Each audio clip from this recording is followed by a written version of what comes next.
be quite frank, the team was not doing what it was supposed to be doing. You know, we've fallen from our goals, of meeting our goals, and it was time now, because we still have lofty aspirations of where we need to get to.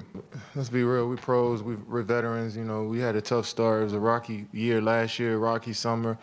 We knew that everybody was being evaluated. That's just how it is in the league, you know. So, you know, I like working with Steve. I like working with the coaching staff. It was a roller coaster the last few years, but, you know, the core of it, basketball, is something that we all love to do, you know. So regardless of who the coach, regardless of, you know, the circumstances, still got to come to work. So I enjoy coming to work with Steve. All right, we are now joined by the brains of this operation, Woj and Ramona Shelburne. Look, Adrian, I want to get to the coaching search in a moment, but peel back the curtain just a little bit. How do we get 8 games into the season and Brooklyn is already looking for a head coach? Richard, I think Steve Nash was just a coach who could ill afford the kind of start the Nets had, and I think so much a part of that and how poor they've been defensively, which has certainly, I think, led to their unraveling, led to this 2-6 record, has been the non-play of Ben Simmons. He's been out the last 2 games with a sore knee, but just how ineffective he was early on. And I think what's going to be important, whether it was Steve Nash or Ime Udoka moving forward, when he finally is hired as a Nets coach, is to put around Ben Simmons, I think, support, try to help him get some belief back, because this team, and I think especially on the defensive end, they're not going to achieve anywhere near what they hope to without getting him to play at a higher level. And I think that's going to be part of the Nets. I think the leadership in the locker room, Kevin Durant, starting with him, and then Udoka, who did coach Ben Simmons in Philadelphia as an assistant, has some history with him. But I think so much of the unraveling of this team has been built around the fact that they don't have Ben Simmons back at a functionable level yet this season. No, that makes sense. Ben Simmons has taken an entire year off, so there is a idea that he should build up, but they still need more from him. Now, Ramona, I want to ask you, when you look at the Nets' problem, how much of this is a Kyrie problem and a distraction, or is this a team problem? So all we've heard the past year with the Nets is they want to reset their culture. The Nets had one of the best cultures in the NBA before they went and got Kevin Durant and Kyrie Irving in free agency a couple of years ago. And you can go back and look at how this has been dismantled culturally since those 2 players have arrived. Now, how much of this is on Kevin Durant? How much of this is on Kyrie Irving? Perk had a good comment earlier in the sense that Kevin Durant is not the type of player who wants to get in somebody's face. He doesn't lead in that way. He wants somebody else to take that role of holding a player like Kyrie Irving accountable for both his play on the court and his behavior off the court. They have not had that person do that with Kyrie in the past few years. And right the last week, since the controversy over the anti-Semitic film that he put out on Twitter, Joseph Tsai has engaged the Anti-Defamation League. They've had conversations with his camp and discussing this issue, but he has not addressed it since the press conference where he doubled down on his promotion of that film.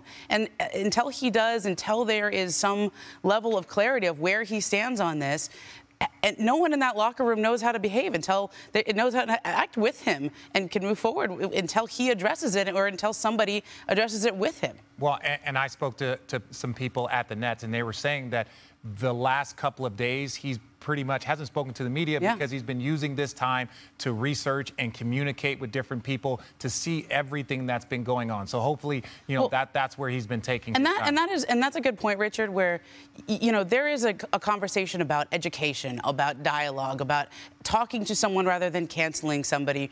But can you do that under the white-hot microscope of the New York media market, of the NBA market here, where the Nets are in the spotlight? Can you do that in this time frame while you're having games? There's been two games in the last couple of days. It's very hard to do with as much pressure that is on them right now. Yeah. And that's why I think there's a lot of calls when you heard last night during the game of, is it better for him to be with the team right now or without them? All right. Well, Woj, yesterday the Nets were expected to hire Ime Udoka as soon as today. Where do they stand on that potential hiring? Richard, the Nets, that process remains ongoing. The Nets, I think, working to finalize a deal with Ime Udoka, whether that happens today, even tomorrow. I think there's still things to be worked out. But I think Brooklyn has spent time vetting the circumstance in Boston, trying to fully understand exactly what was behind the suspension and the details of that independent report that the Celtics commissioned that, we reported on at the end of September. I think 2 key elements in there that led to Udoka's suspension and essentially ouster as coach was the improper relationship with a subordinate, and then what led up to that taking place. I think what was described as crude language, especially from a superior to a subordinate, and that's what really were the main elements of that. Brooklyn has history with Ime Udoka. Certainly, he was an assistant coach with Steve Nash. He coached Ben Simmons for a year in Philadelphia, and then Sean Marks. Not only was he with him here in Brooklyn, but they go back several years in San Antonio and work closely together there. So there is a familiarity with him, but there's no question there's risk involved in this. And certainly this is an organization, I think if there was any other candidate out there that they thought really could impact this team, they'd probably lean toward that candidate, just given all of the turmoil, the controversy that's existed here. It tells you how strongly they feel that Ime Udoka, if there's a coach out there that's available that fits what they need, it's him. Accountability, defense, leadership, presence, and certainly that's why they have gravitated toward him as their next head coach. Yeah, Ime Udoka led the Boston Celtics to the NBA Finals last year in his first year as head coach. Thank you for watching ESPN on YouTube. For live streaming sports and premium content, subscribe to ESPN+.